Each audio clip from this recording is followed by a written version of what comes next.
আমি ছাড়া তোমার 6 বোনও যেন না জানে। বেশ, আমি নিশ্চিন্ত হলাম। এবার তুমি এক কাজ করো বেগম, আমাকে খুশি মনে বিদায় করো, আমি বাদশাহী দরবারে যাবো।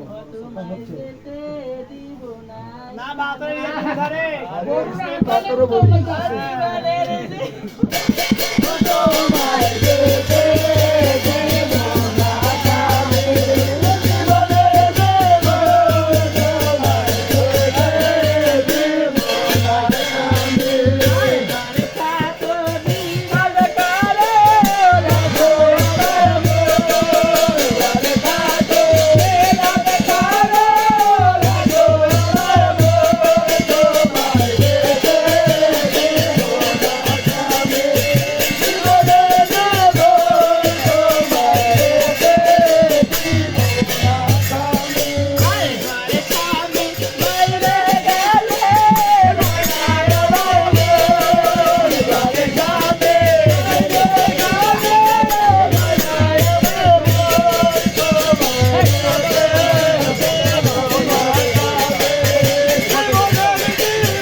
দেখো বেগম, আজ যদি তোমাকে এনে মহলে থাকি, লোক সমাজ আমাকে তিরস্কার করবে। 6 বেগম জানতে পারে কোন না কোন ষড়যন্ত্র শুরু করবে। তাই এক কাজ করো বেগম, আমাকে তুমি খুশি মনে বিদায় করো, আমি এই নিশীথে বাদশাহী দরবারে যাব। আজকে দেখো গো স্বামী, আমার নায়ক মাতা, নায়ক পিতা, নায়ক সদের ভাই, এই দুনিয়া আপন করতে আর থেকে নাই। এ কি বলছো বেগম? আমার একটি না দুটি না 6টি সতীন বড়ি, সেই 6টির সাথে আমার গর্বের কথা জানতে পারলে গো স্বামী, আমার গলা দিবে ছুরি, সেজন্য পানাপটা ভয় হচ্ছে। আমি যদি তার ব্যবস্থা করি তাহলে ভয় থাকবে না। বেশ, তাহলে এখান থেকে বসি, আমি তার ব্যবস্থা করে আসি। বাচ্চা বাচ্চা মারে দাসী, আমি সালাম বলি আব্বু, আমি সালাম বলি আব্বু। আল্লাহকে সালাম দাসী, কি করতেছিলে? এই থালি বাসন মাঝে খুশি করে এই থালি বাসন মাজার পাশাপাশি আজকে তোমাকে আরেকটা নতুন কাজ দিব মা। এমন কি কাজ আব্বু? আসো আমার সাথে আসো। এই যে তোমার ছোট রানীমা। আমি সালাম বলি মা। আল্লাহকে সময় দাসী বললেন পদ্মা শালী কবে থেকে হয়ে যাবে? এই তো কয়েকদিন আগে থেকে মারে দাসী, ধরা পড়ছে। ক্ষমা দাসী, বলেন আব্বু। শুনো, তোমার রানীমার উদরে সন্তান। তাই নাকি? হ্যাঁ। আমি তো গান গাই না আব্বু। না, এই কারণে তোমাকে এনেছি। আমি যে কথা বলবো, এই কথা এই 4 দেয়ালের বাইরে যাওয়া যাবে না। তাহলে বড় মাছ বলে আসো। আস্তে।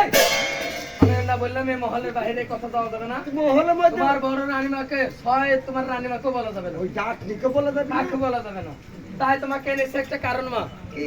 তুমি তোমার রানীমার সাথে সাথে থাকবে, তার দেখাশোনা করবে, তার খেদমত করবে, আপদে বিপদে তার সঙ্গের সাথে হবে। ঠিক আছে আব্বু, এই যে আমি শুরু করলাম। মারে দাসী এসে এসো। বলেন শোনো, কার কথা শুনবো কোনটা আব্বু? তুমি আমার কথা শোনো।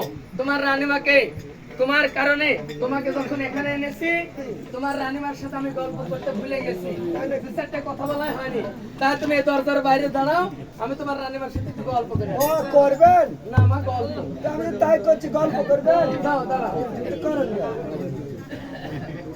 কি আব্বু, হ্যাঁ, আমি দরজার মধ্যে থাকবো না। তা হবে না মা, তুমি এখানে থাকো, আমি তোমার রানীমার সাথে গল্প করে আসি। সুজান করেন না। বেশ।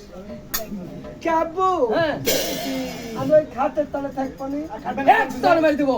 বেয়াদব মেয়ে সন, দেখতে দেখতে শিয়ানা হয়ে গেছে, আর ওর খাটের তলে রাখা লাগবে। দাও, আমরা গল্প করবো, আর ওই খাটের তলে থাকি। হ্যাঁ, একদিনের গাতে আপনার মনে পড়েছে কোনটা? কি হচ্ছে? একদিনের গানে আপনার ওই চোখে পড়েছে যে আমি শিয়ানা হয়ে গেছি। কেমন কি হলো? আমার থেকে 3-4 বছরকার ছোট ছোট মেয়ে সালপাল, হ্যাঁ। ওরা বিয়া হয়, 2-3 সালের মা হয়ে গেছে। আচ্ছা, আমার তো বিয়ে দিয়ে তাই নাকি? ও, তুমি কান দিচ্ছ মা? ও মা, কান্দো না। শোনো শোনো আমাকে যতদিন বিয়ে না দিবেন ততদিন আমি কাঁদতেই থাকবো। ও তাই কান্দে, তাহলে শোনো তোমার জন্য নিয়ে ঠিক করি না, একটা কারণ আছে। কি কারণ? বর্তমানে মেয়ে সাল বলে হাতে টাচ ফোন বেশি আছে বুঝলে, এরা আগেই মেসেঞ্জারে ইমো সাওয়াল ফোন পছন্দ করে রাখে। এখন তোমার বিয়ে ঠিক করলে এক জায়গায় তোমার যদি পছন্দ থাকে আরেক কোথা থেকে জায়গায়। আপনি প্রত্যেকটা হাসিনে মোবাইল দিয়েন তো, আপনি আমি এই প্রেম করবো বলে দিচ্ছেন না গো। শোনো এদিক, শোনো এদিক, শোনো শোনো রে বাবু, কান্দো না, শোনো। আচ্ছা তোমার কি কোনো পছন্দ আছে? পছন্দ নাই, প্যান্ট শার্ট পিন্ধাচ্ছি। তাহলে মনে হয় সাইজে গুজে আসছে। তুমি সাওয়াল এক দেখা দাও আর বাপ মার সাথে একটা বিয়ের পাকা বন্দোবস্ত করে আসবো। হ্যাঁ, মিটকুট করে আসবো, মহারণা টহরণা সব বানবো। আমার মনে হয় যে বিয়ে করার জন্য পায়জামা পিন্ধাচ্ছি। তাহলে দেখা দাও। আসেন আব্বু। হ্যাঁ বলো। কাকিনকা, ও।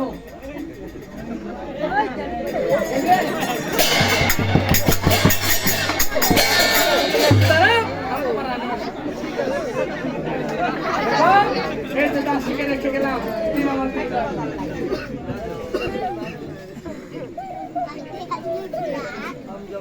ওই আমার মানে কাঁদতে লাগছে।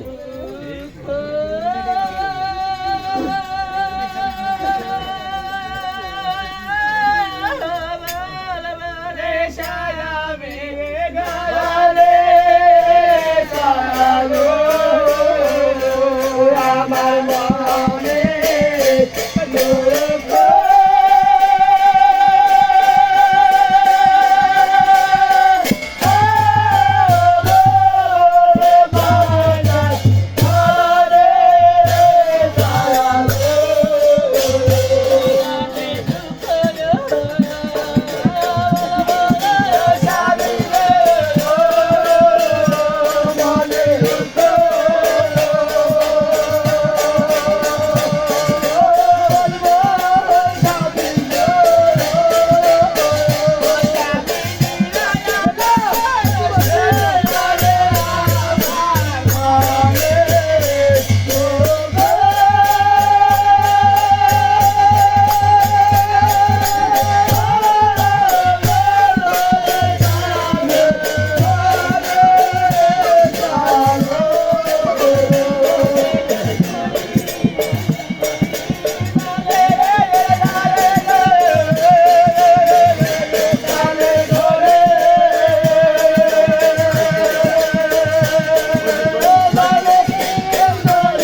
আসসালাম। আরে যে কালে বাচ্চা মাত্র হয়ে গেল, হেতে বাচ্চার দাসীর কথা মনে পড়ে গেল। দেখবে বাচ্চা দাসীর তারে করে দেখা গেল। মারে দাসী, আমি সালাম বলে আপু আল্লাহকে সালাম মা। বলে তোমার রানীমার সাথে আমার গল্প করা হয়ে গেছে, যাও তোমার রানীমার কাছে যাও। তাই নাকি? ঠিক আছে আপু, ঠিক মতো থাকে, আচ্ছা খাওয়া দাওয়া করে। ঠিক আছে যাও। খালি শুকনো খাবার খান না, তাহলে শরীর বাজে যাবে কিন্তু। আচ্ছা একটু মাছ মাংস খাই। যাও যাও যাও তোমার রানীমার কাছে যাও। সময় চলে গেল, যাও। কে আব্বু, কি আপনি চলেন বৃষ্টি কে? এক সর মারি দেবো বেয়াদব মেয়ে সাল পাল, খালি যেদিক সেদিক চলবে, যাও। মনে হচ্ছে মেয়ে এক খাবে। সর মারি দেবো, যাও। এই ঘরে থাকলে চুমা খাবি না? সত্যি কথা গেলে খাবেন কে? আরে বাবা যাও তো। কবে যে আমাকে চুমা খাতে তোর মা? আমি এই যে সামনে দিয়ে দেখি। গেল। তবে একটি কথা মা, কি? সকল সময় তার সাথে সাথে থাকবে, আমি একেবারে কেমন? সব সময়ের জন্য থাকি। আচ্ছা যাও। আচ্ছা মুইতে পেশা করতে যাই যাই বাবু, যাও আমি আসতে পারি। আর করবো? সালাম বলি মা। আল্লাহ রাসূল আমার দাসী, এইটা কি এটা? করে তোমার ছোট দাসী।